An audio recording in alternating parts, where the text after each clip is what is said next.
How you doing, guys? Alex outside the Etihad. I've just watched City 1, Liverpool 1 in the Premier League. A tough one to watch. You felt like maybe it's 2 points drops rather than a point won. But nevertheless, it's a game we learn things from. So I'm going to do 5 things we learned from Manchester City versus Liverpool. The first one that comes to me straight away is we need to be more clinical. We did create the chances today. There were good passages of play where we were on top of the game, where you thought we're going to get in this, we're going to get the result. And it did feel all the way that the goals were going to come. But they didn't quite, and we just weren't clinical enough. Sergio Aguero, for all his abilities, wasted 2 or 3 solid chances. Sterling had one, David Silva had one, the list goes on. And ultimately, if we're going to turn this team into a team of champions, a team that are going to go on to win things, and with the big games, Chelsea away, Arsenal away that we've got coming up, we can't afford to be as wasteful as we have been today.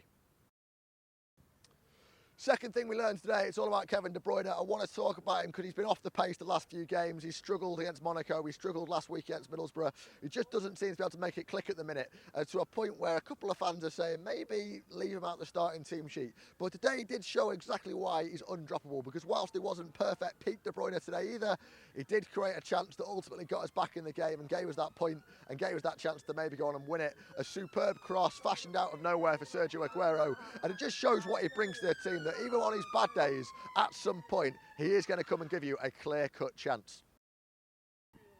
Third thing I want to talk about is referees. Now, it's something that has come up a lot recently. It's something that a lot of City fans came out today moaning about, and I think they've got a point today. I try not to complain about referees too much. I always say you've got to react to it positively when the results don't go your way. But today, it really felt like it was taking a biscuit. Now, I'm not going to say that there's an FA conspiracy against City or anything like that, but I am going to say there's an inconsistency throughout the game. And it went both ways. There were things that were given a foul 1 minute that weren't a foul the next minute, things that were a booking one time and not the other time. And that went against both City and Liverpool. For me today, the penalty felt a little bit dubious. Throughout the first half, it felt every time Raheem Sterling got the ball, it was offside. And I'd say at least 2 or 3 of those calls were incorrect.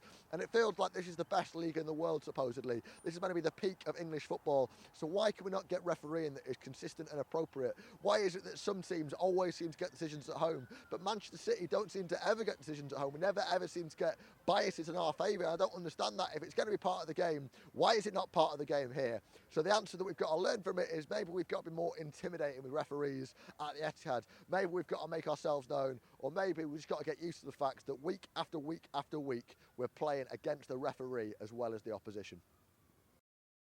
Okay, on to point number 4. I want to talk about this Liverpool hoodoo that is starting to emerge. It feels like at City we've got this thing in Liverpool. Every time they come to us, they raise their game. They get their head in the right place. They beat us 5 times out of 6 in the league on the way up to Manchester City today. And we got a point today. I think that's probably worth about the same to them as it is to us. Maybe they need it a little bit more. But we shouldn't need motivation to play Liverpool. We should want to win every single football match. They're professionals after the end of the day. But ultimately, if you can't raise your game to play Liverpool or Man United or Arsenal or Chelsea or whatever, then what's the point? This is a big game for us today. It was a chance for us to go 7 points clear and keep ourselves at that top 4, make a real statement, and we just didn't quite rise to it. There were moments where we were the better side throughout, I'd say, but ultimately didn't look like we wanted it just that enough, just to make ourselves more clinical, to grab the game by the scruff of the neck. It was only when we were behind that we finally got that motivation. There's something wrong there. Something's got to change.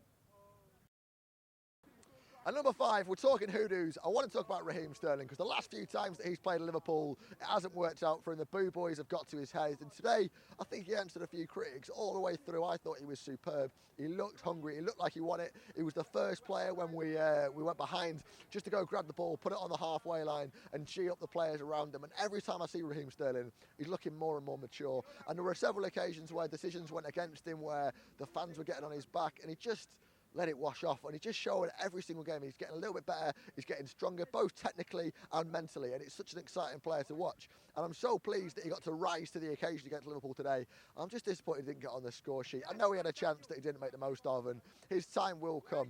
But ultimately, Raheem Sterling is my man of the match, and now I want to hear yours in the comments below. Those are the 5 things that I learned from this game. Let me know if I've missed anything out in the comments. While you're there, hit the like button. If you like BlueMoonRisingTV, I'd really, really appreciate it. And make sure you check out all the content on this channel. Subscribe if you're new. I'll see you next time.